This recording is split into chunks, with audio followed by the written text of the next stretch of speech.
8.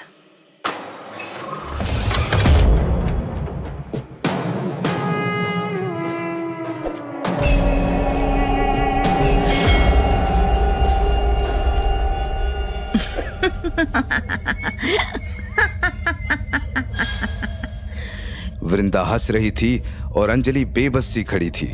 लेकिन अचानक ही अंजलि के जहन में एक बिजली सी कौंधी।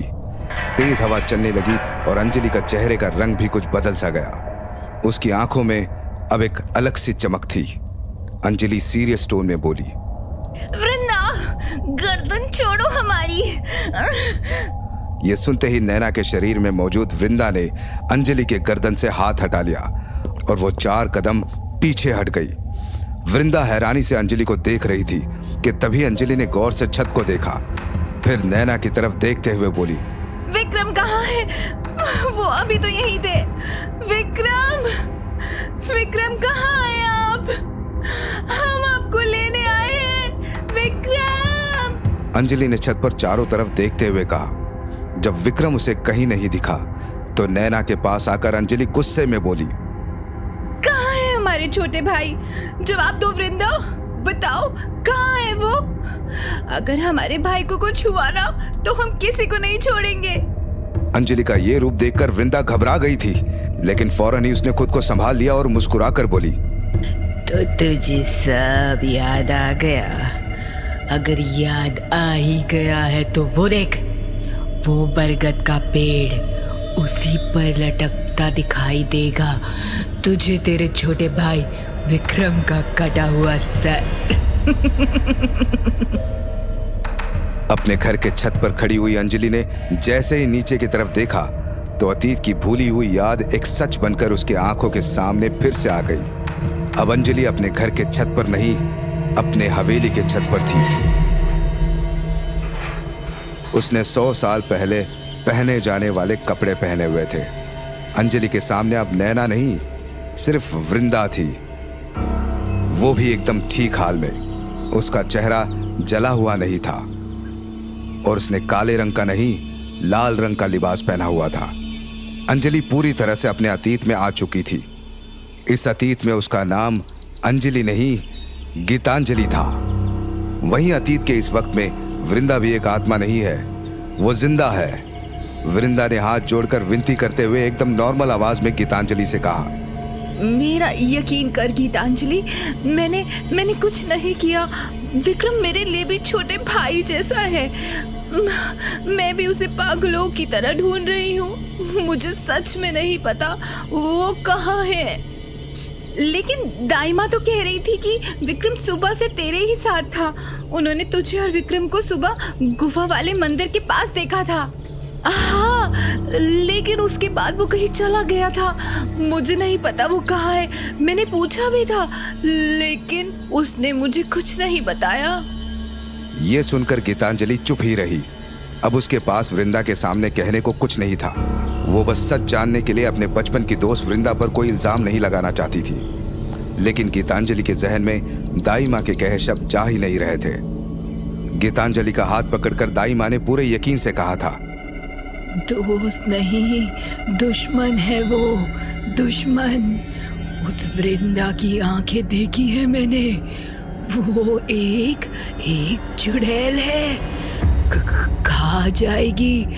वो तेरे घर को खा जाएगी। निकाल दे, इस हवेली से निकाल दे उसे। उसका साया भी मत पड़ने दे, ना खुद पर और ना ही देवराज पर। क्या सोच रही है तू? क्या तुझे मुझ पर यकीन नहीं? वृंदा ने कहा। वृंदा की आवाज से गीतांजलि का ध्यान टूटा और उसकी नजर वृंदा के पीछे खड़े देवराज पर पड़ी। वृंदा ने भी फौरन ही पीछे पलटकर देखा। क्या खेल खेल रही हो तुम? सुबह से बताया क्यों नहीं कि विक्रम मंदिर से निकलकर जंगल में शिकार के लिए गया था? वृंदा की बाह पकड़ते हुए देवराज ने गुस्से में कहा। यह सुनकर वृंदा हैरानी से बोली, ये आप क्या कह रहे हैं? मुझे नहीं पता वो जंगल में गया है। अगर पता होता तो मैं भला विक्रम को जंगल में क्यों जाने देती? नाटक मत करो वृंदा। देवराज फिर गुस्से में बोले। तभी गीतांजलि ने घबराते हुए कहा, विक्रम जंगल में? आप कुछ करिए देव, वहाँ वहाँ तो उस पिशाचिनी का साया है। आप चिंता ना करें, हम हैं ना, कुछ नहीं होगा आपके भाई को। हमारे कुछ लोग जंगल पहुंच चुके हैं और हम भी निकल रहे हैं। बेफिक्र रहिए, हम विक्रम को वापस ला कर ही रहेंगे। देवराज ने अपनी पत्नी गीतांजलि से कहा और वो फौरन ही वहां से चले गए। जंगल देवराज के गांव रत्नागिरी से कुछ ही दूरी पर था। पिछले कई सालों से इस जंगल में कोई नहीं आया था। रत्नागिरी के लोगों का मानना है कि जंगल में एक पिशाचनी रहती है जो सर काटकर पेड़ पर लटका देती है और मरने वाले के धड़ से सारा लहू पी जाती है। जंगल में गांव के कई लोगों की मौत इसी तरह से होने के बाद से ही जंगल में जाना वर्जित कर दिया गया था। लेकिन शहर से पढ़कर लौटा विक्रम यह सब नहीं जानता था। कुछ ही देर बाद अपने तेज रफ्तार घोड़े पर सवार होकर देवराज जंगल में आ गए थे। देवराज ने आसमान की तरफ देखा। सूरज डूबने में अभी थोड़ा वक्त था। अंधेरा होने से पहले विक्रम को ढूंढना ही होगा, नहीं तो अनर्थ हो जाएगा। देवराज ने खुद से ही कहा और घोड़ा आगे बढ़ाया, लेकिन घोड़ा अपने जगह से हिला ही नहीं। तभी एक आवाज देवराज के कानों में पड़ी। चला जा यहाँ से, वरना मारा जाएगा। बाकियों की तरह तू भी मारा जाएगा। आवाज सुनते ही देवराज समझ गए कि ये जरूर पिशाचनी है। वो बिना घबराए हुए बोले, कौन किसे मारेगा ये तो वक्त बताएगा। अगर हिम्मत है तो हमारे सामने आ। मैं तो तेरे सामने ही हूँ, तू ही मुझे नहीं देख पा रहा। पिशाचिनी ने कहा कि तभी हवा का एक तेज झोंका आया और देवराज अपने घोड़े से गिर गए। गिरते हुए देवराज का सर एक पत्थर से जा टकराया। देवराज अपना होश खोने लगे। तभी उन्हें ऐसा लगा कि काले लिबास में एक बूढ़ी औरत उनकी तरफ आ रही है। वो बूढ़ी औरत ही पिशाचिनी थी। उसका चेहरा ढका हुआ था। तभी पिशाचिनी ने एक पेड़ की तरफ इशारा किया।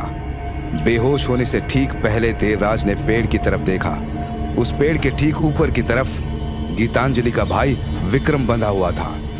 तभी पिशाचिनी ने एक छलांग लगाई और पेड़ के ऊपर जाकर बैठ गई।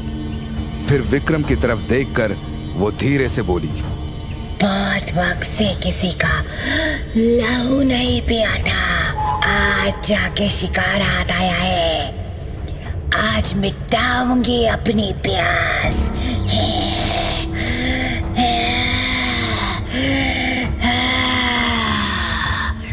मरने के लिए तैयार होना विक्रम बाबू।